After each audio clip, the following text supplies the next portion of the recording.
Halo teman-teman, Assalamualaikum warahmatullahi wabarakatuh. Perkenalkan, nama saya Erika Amalia, mahasiswa dari S1 Kebidanan Universitas Gunadarma. Jadi, di sini saya akan mempraktikkan bagaimana cara melakukan resusitasi jantung dan paru atau RJP pada bayi maupun dewasa. Nah, sebelumnya, apa sih prosedur resusitasi jantung dan paru atau RJP? Jadi teman-teman, resusitasi jantung dan paru atau RJP adalah prosedur penyelamatan nyawa pada kondisi gawat darurat yang terjadi akibat terhentinya pernapasan dan detak jantung. Nah, teman-teman, di sini saya akan menggunakan boneka untuk mempraktikkan resusitasi pada bayi maupun dewasa. Ini dia bonekanya.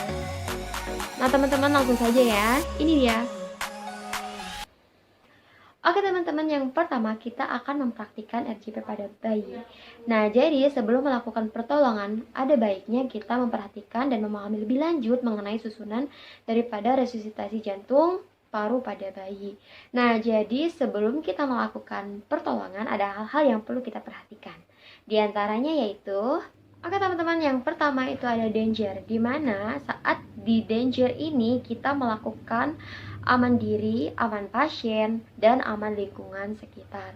Nah, setelah semuanya dirasa aman, kita lanjut ke tahap selanjutnya yaitu respons.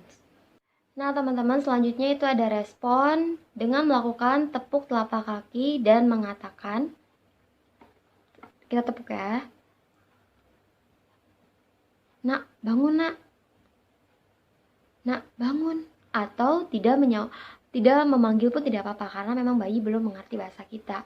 Nah, jika bayi tidak merespon apapun, tidak melakukan gerakan apapun, nah bayi bisa diindikasi mengalami henti jantung dan henti napas. Nah, selanjutnya meminta pertolongan kepada orang sekitar, bisa kepada yang lewat ataupun tenaga medis, atau ketika sedang di rumah kita bisa meminta tolong atau memanggil ambulans juga bisa. Nah, perlu ditekankan ya teman-teman, penolong tidak boleh meninggalkan korban. Jika ingin, hanya bisa memanggil bantuan dan meminta orang lain jika saat emergency merupakan hal yang patut kita lakukan.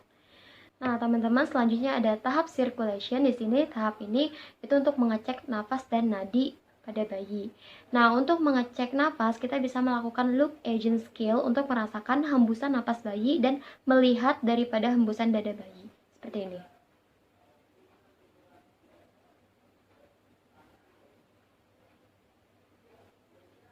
Selanjutnya, untuk mengecek nadi, kita bisa melakukan pengecekan di bagian nadi brachialis. Seperti ini, di sini.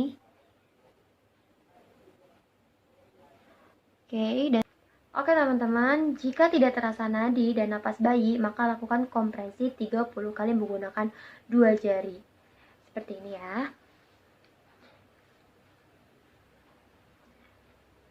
1, 2, 3, 4, 5, 6, 7, 8, 9, 10, 1, 1, 2, 3, 4, 5, 6, 7, 8, 9, 10, 2, 1, 2, 3, 4, 5, 6, 7, 8, 9, 10, 3. Sebanyak 30 kali, dan bisa juga kalau anak kecil pakai kedua ibu jari. Seperti ini. Ini ya, di tengah-tengah. Setelah melakukan kompresi, langkah selanjutnya yaitu airway, membebaskan jalan napas, dan dahu bisa diangkat atau bisa ditegakkan.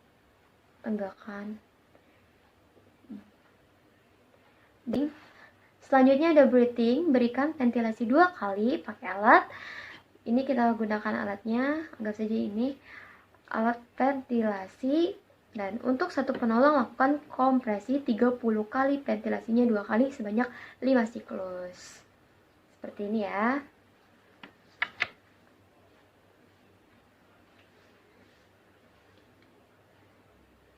Satu, dua, tiga, empat, lima, enam, tujuh, delapan, sembilan, 10, 1. 1, 2, 3, 4, 5, 6, 7, 8, 9, 10, 2. 1, 2, 3, 4, 5, 6, 7, 8, 9, 10, 3. Berikan ventilasi sebanyak 2 kali. 1, 2.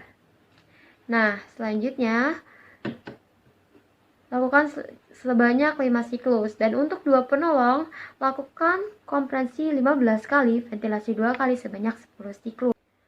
Nah, teman-teman, selanjutnya lakukan evaluasi. Evaluasi dengan cara mengecek nadi dan napas bayi.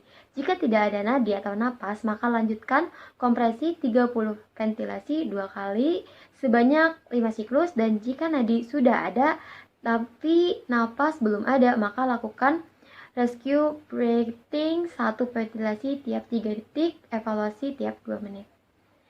Itu teman-teman. Nah, teman-teman, jadi itu dia RJP pada bayi. Semoga ngerti ya. Nah, teman-teman, selanjutnya saya akan mempraktikkan RJP pada orang dewasa. Sebenarnya memang tidak terlalu berbeda jauh sih RJP pada bayi dan dewasa. Tetapi memang ada pembedanya. Kita lihat ya apa saja sih pembedanya. Nah, jadi sebelum kita melakukan pertolongan, ada hal yang perlu diperhatikan, sama saja seperti yang dari awal tadi. Yang pertama yaitu danger, dimana saat di danger ini kita melakukan aman diri, aman pasien, dan aman lingkungan. Setelah semuanya dirasa aman, kita lanjut ke tahap selanjutnya yaitu respon.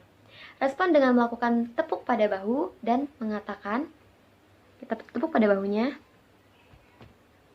Pak, bangun Pak, misalkan, atau Ibu, Bu, bangun Bu. Nah, bisa kan? Nah, jadi apabila tidak terdapat respon gerakan pada pasien bisa diindikasi dia mengalami henti jantung dan henti napas. Di mana perlu ditekankan, penolong tidak boleh meninggalkan korban, memanggil bantuan, dan meminta orang lain jika saat emergency merupakan hal yang patut kita lakukan. Misalkan, memanggil orang sekitar, meminta bantuan orang sekitar, atau Bu, tolong Bu, atau siapa saja yang ada di sekitar, dan bisa juga mengambil handphone dan menelpon tenaga medis, misalkan ambulans atau yang lainnya. Selanjutnya, yaitu ada circulation, yaitu cek napas dan cek nadi pasien. Untuk mengecek nadi, kita bisa melakukan pengecekan di bagian leher atau karotis di sini, leher pasien dipegang. Untuk mengecek napas, kita bisa melakukan look agent skill untuk merasakan hembusan napas pada pasien dan melihat daripada hembusan dada pasien tersebut. Seperti ini. Mata kita harus tertuju dengan dada pasien. Lihat pergerakan dadanya dan selanjutnya yaitu jika tidak terasa nadi dan napas pada pasien, bisa dilakukan kompresi 30 kali menggunakan tangan. Nah, seperti ini ya.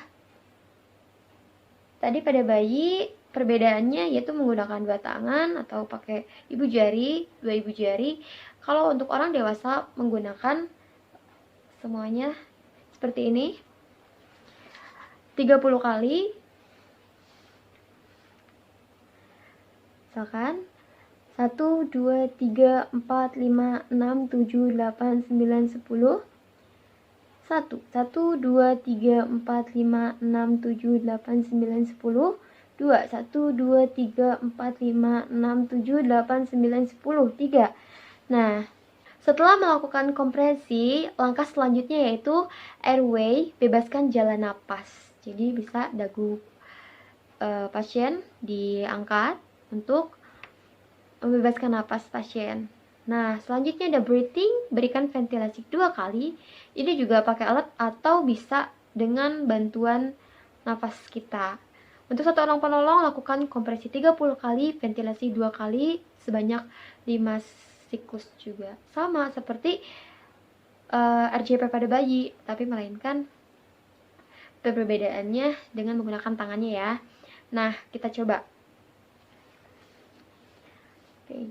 1, 2, 3, 4, 5, 6, 7, 8, 9, 10. 1, 1, 2, 3, 4, 5, 6, 7, 8, 9, 10. 2, 1, 2, 3, 4, 5, 6, 7, 8, 9, 10. 3. Tutup hidungnya dan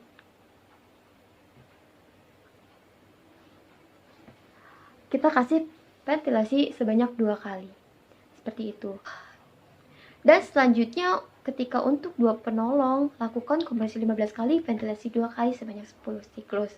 Lakukan evaluasi kembali dan mengecek nadi dan pernapasan pasien. Jika pasien sudah terdengar nadi dan nafasnya, kita bisa berposisi pasien atau seperti ini.